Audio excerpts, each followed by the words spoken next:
Durante los últimos años, el PRI y el PAN se han dedicado a llevar a la quiebra a las empresas de la nación para vender los bienes del país a empresas privadas que después terminaron haciendo exitosos negocios con esas empresas supuestamente quebradas.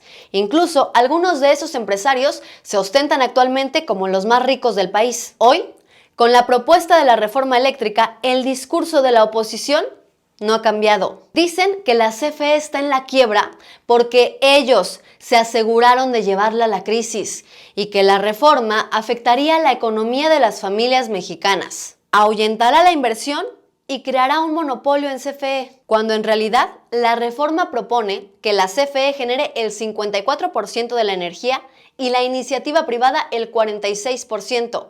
Eso, para empezar, no es un monopolio.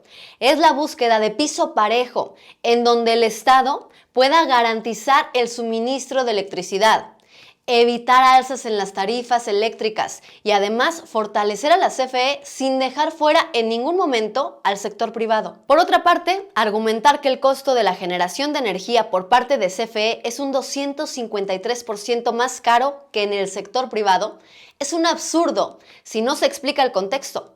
Por ejemplo, con la reforma anterior, se crearon certificados de energía limpia. Si los privados producían 1 megawatt de energía limpia, la CRE les tenía que dar un certificado que tenía que pagar la CFE. Con la reforma se propone que la empresa que lo solicite sea quien pague su propio certificado. La inversión privada no se comprometía a pagar las garantías de riesgo por la generación de su energía. ¿Qué es lo que pasa? La energía eléctrica puede mantener una producción y un voltaje específico. Las energías limpias no. Son mucho menos estables, por lo que hay muchos riesgos de producción, de los cuales la CFE tenía que hacerse responsable y además pagarlos.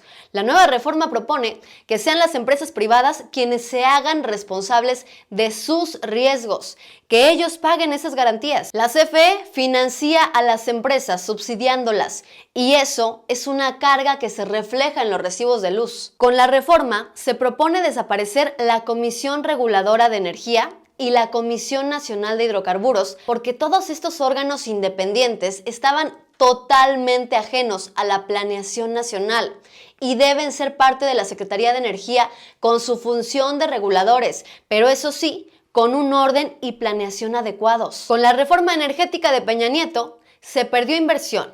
Nos dijeron que íbamos a tener tarifas más bajas, la electricidad más accesible, pero resulta que las tarifas incrementaron.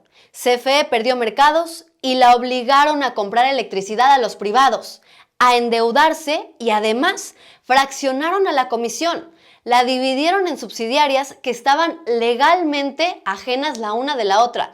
Es como si en una empresa no se pudieran hablar el departamento de recursos humanos con el de mantenimiento ni con el de finanzas. Es absurdo.